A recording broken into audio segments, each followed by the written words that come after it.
So now we're going to just dive straight into the name of the Apostle Paul, the guy that brought Christianity to the world.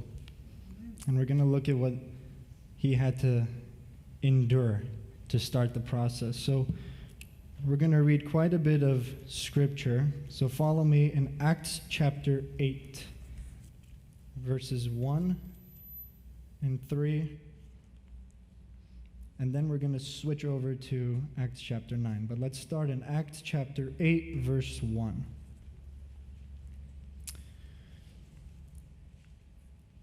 And on that day, a great persecution arose against the church in Jerusalem, and they were all scattered throughout the region of Judea and Samaria, except the apostles.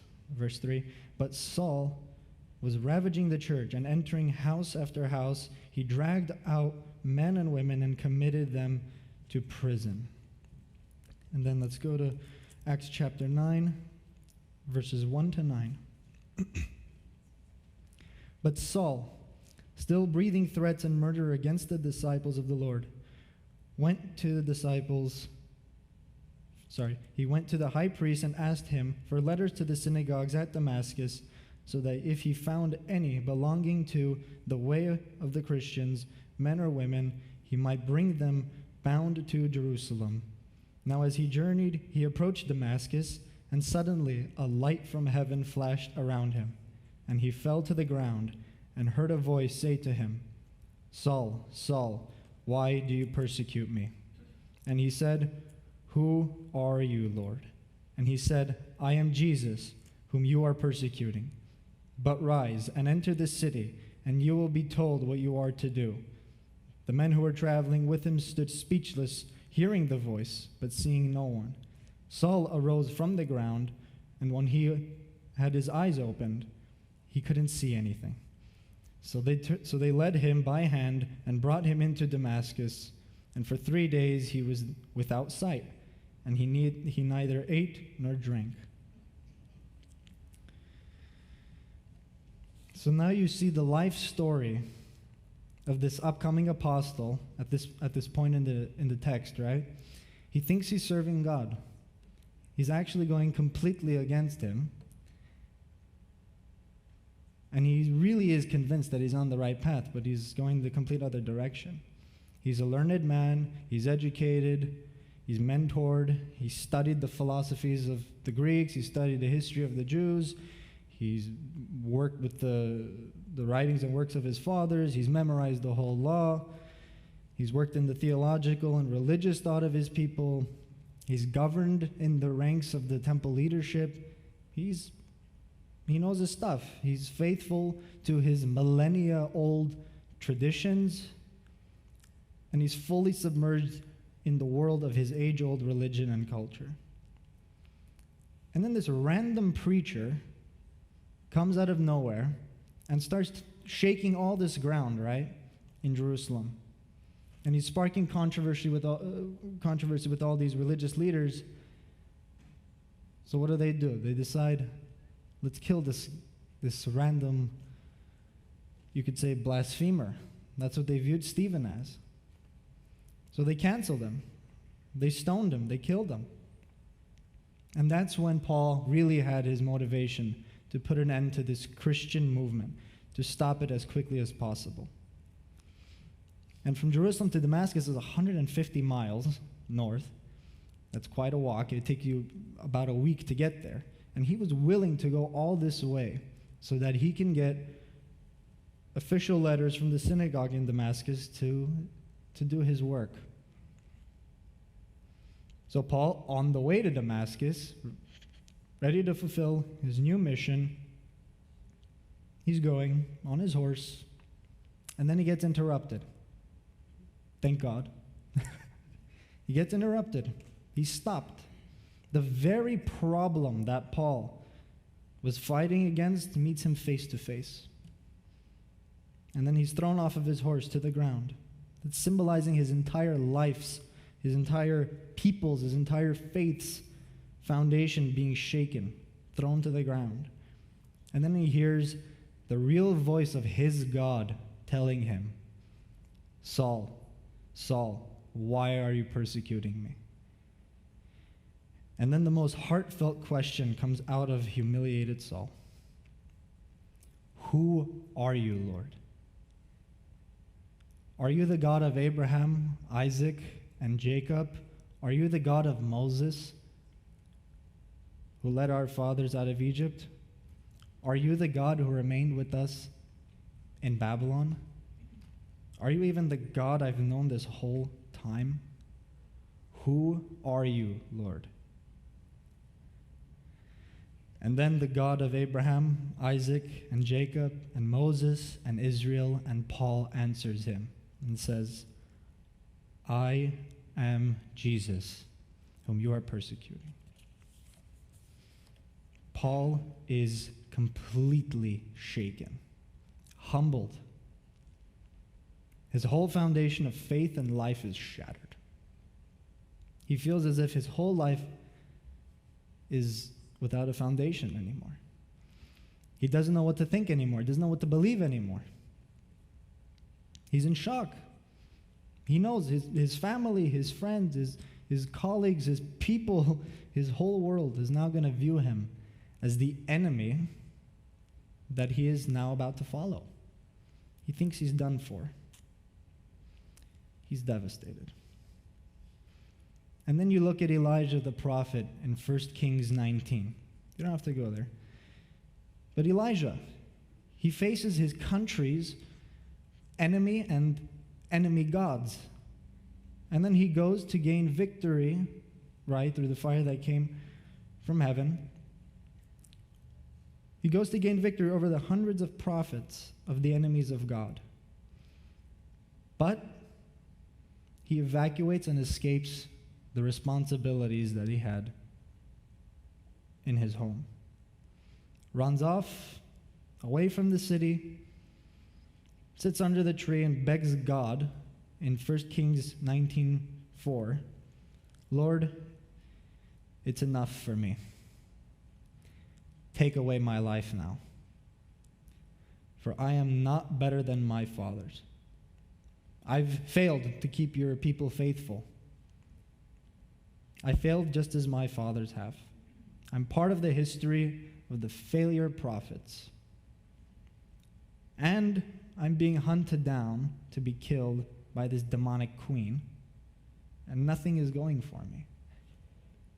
I can't even make you proud of me, Lord. You're one lonely prophet. He is devastated. And then you look at Adam in Genesis 3. God creates an imager of himself. And look at what that imager does. He brings into the world death through sin, and the death now passes to everyone because of sin. The beginning of the degradation of everything starts. He faces the consequences and he sees the destruction now of everything that was good. He ruined it. He knows. And even he is deeply devastated. So what's the point of all these despair stories? Why am I saying it this way? It's not just about the stories. This is us. You, me, all of us, everyone that's followed God, everyone that's not followed God, everyone. We've been like all three of these. We've been like Adam. We've been like Elijah. We've been like Paul, right? It sucks. It's tough. It eats away at every atom of your whole being. We've suffered loss. We've suffered pain. We've suffered hardship. What does God do? Where's God in this? We've been knocked off our horse. We've escaped our responsibilities. We've brought forth terrible consequences. How does God deal with us then? Let's look at God's response to all three of them. Let's see what God actually says. To Paul, he said, as he's on the floor, he said, "Rise and enter the city." Pretty much saying you have to make it long story short, you have to go see this guy named Ananias, and then he's going to take care of you. He'll help you out. And then to Elijah, God said, "Go, return your way into the wilderness of Damascus." And then, long story short, anoint this guy as king, and then these other ones as prophets. And then to Adam, he says, "From your toil and labor, you will bring crops." He pretty much said, do gardening and farming. But, I mean, imagine you go to your therapist and he says, go trim your lawn or pick your potatoes. What do I do there? No, but seriously, what do you see? I want you to ponder this for just a second. What do you see in God's response to all three of these in their moment of despair? Think, really think.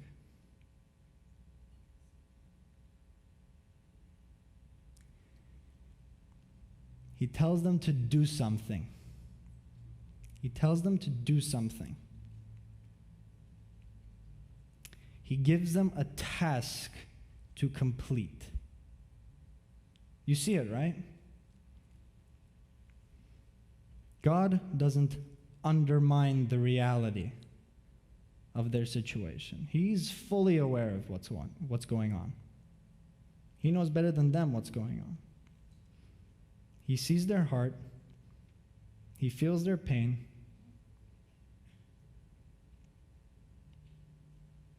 He just doesn't focus on it. So what does God do? He focuses on what needs to be done. He gives them something to do.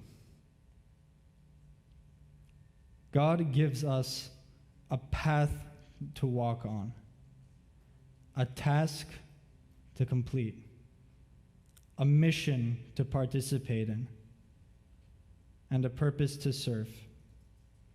God does all that in our despair.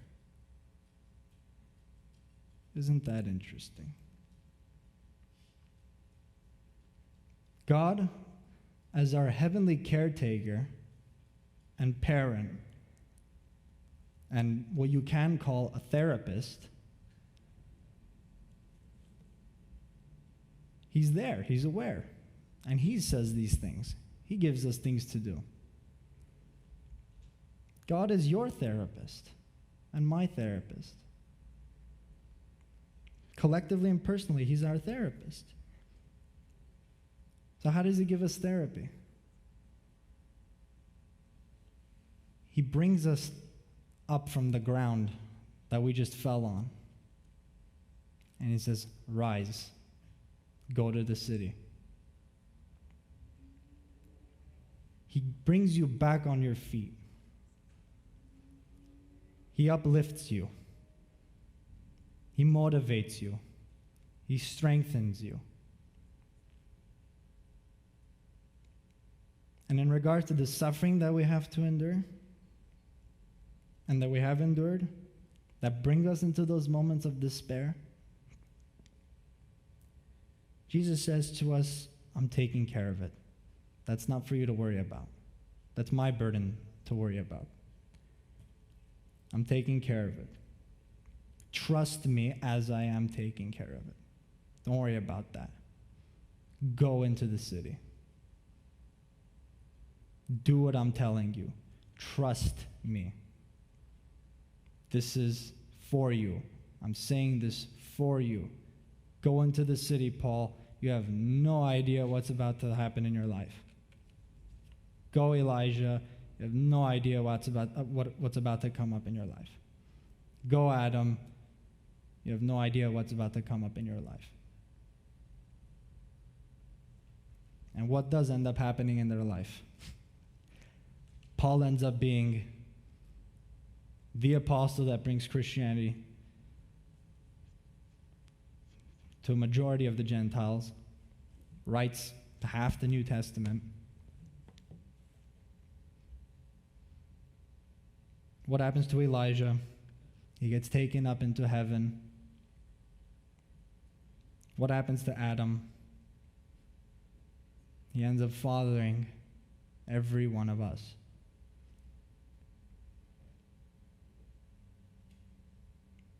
Yeah, that's what God will do to you. He'll bring you up. And the way that you'll be brought up isn't the way that you think you'll be brought up. Because Paul had to deal with being flogged and whipped and stoned and everything. But didn't Jesus say, "Blessed are you when you're persecuted for me"? Did Paul see that? Yeah, he did. Elijah, was he still hated and wanted to get killed? And oh yeah, he was. But again, didn't Jesus say, "Blessed are you when you're persecuted for my sake"? Oh yeah. Adam we can talk about. But even Adam, he knew his mistake, but he still stayed faithful. He still did his part. So how do we respond to God's invitation then? That's God's part. What do? How do we respond? We respond by faith. Okay, so what does that mean? What does faith look like? Well, look at these guys. Look at their faith. Faith looks like taking leaps. It's crossing lines. It's walking in the dark. It's continuing on. Where he says to go, we go. What he says to do, we do. Whatever happens, we remain faithful to him and his purpose. And to simply put the last thing I have for you,